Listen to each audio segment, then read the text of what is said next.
confession to make. Good way to start a sermon, isn't it? I have a confession to make. I really don't, and at least one person in this congregation has heard me say this before, but I'm not really mad keen on statues. However, there's one exception, and it happens to be in this church.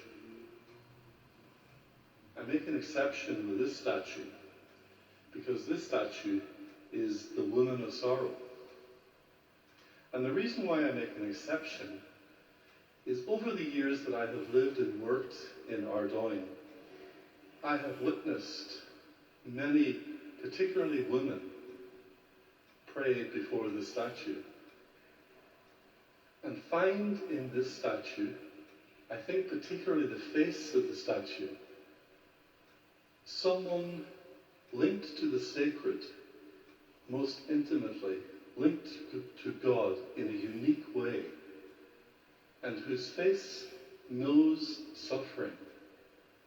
And anyone who came before her with the woes and the hurts of life, with the tragedies that many of us face as we journey through this life, that they could find as they pray in front of this statue of this Woman of Sorrow a kindred heart and access to the grace and strength of the Sacred One.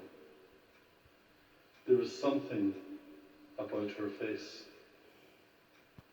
What is it about Mary, Mother of Sorrows, that in this year, 2,000 years later, that we are still seeking comfort and looking to her example? What is it about her? What example does she give us? Over the years, I have met many people who, in the face of human suffering and loss, have lost their faith in God. It's just seemed impossible for them to believe. And often the reason for the loss is to do precisely with the mystery of suffering. On top of the losses, when hurts come and live in our hearts, often what follows is disillusionment and despair. And with that, when they set up in our hearts, when disillusionment and despair make a home in our hearts, then the real suffering begins in earnest. Suffering really, when it comes to that point, eats away at our hopefulness. And it often comes when we feel that God, if there is a God, we say, has abandoned us. This God of love, where is he? And with that is a profound sense of aloneness. And I think it's at times like that, that particular heartfelt suffering, when we lose our faith, and it can all happen to all of us, that we need to seek someone who we can believe in, who has faith, someone who is credible, who has known something of what we have experienced, and we piggyback on their faith, because we don't have the faith energy ourselves to carry on. Just like a little kid who piggybacks on his friend's back, we need to piggyback with someone else to help carry us. And Mary is that person. When we look into the face of that woman, and I've observed it over the years, that many people have got that kind of piggybacking support from her. She's the one who gave birth to her child in a cave with animals. She's the one who had to flee death squads just weeks after giving birth. She's the one who witnessed the torture and public humiliation of her only boy. That's who we piggyback on. Some people say, well, you would think that because of who she was, that she would have been spared suffering.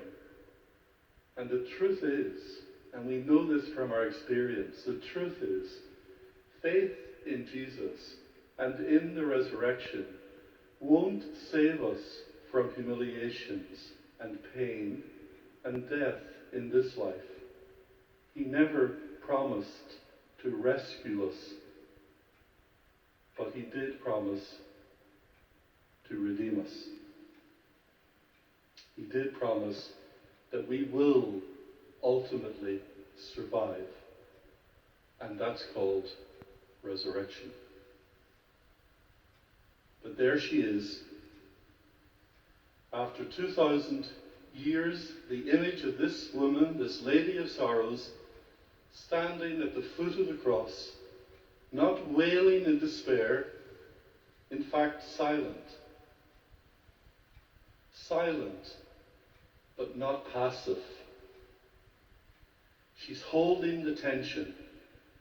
She's standing in strength, refusing to scream or abuse the executioners.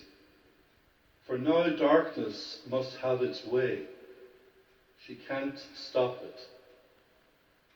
But she could stop the bitterness by refusing to give it back in kind. And that's not an easy thing to do. She personifies the definition of a modern day saint. The definition of a modern day saint is the evil stops here. The evil will stop here. Mary, in the face of abusive suffering, refuses to join in. She keeps silent vigil, albeit with a heavy heart. She doesn't curse the darkness of suffering, but she waits for new hope. And she will not be disappointed.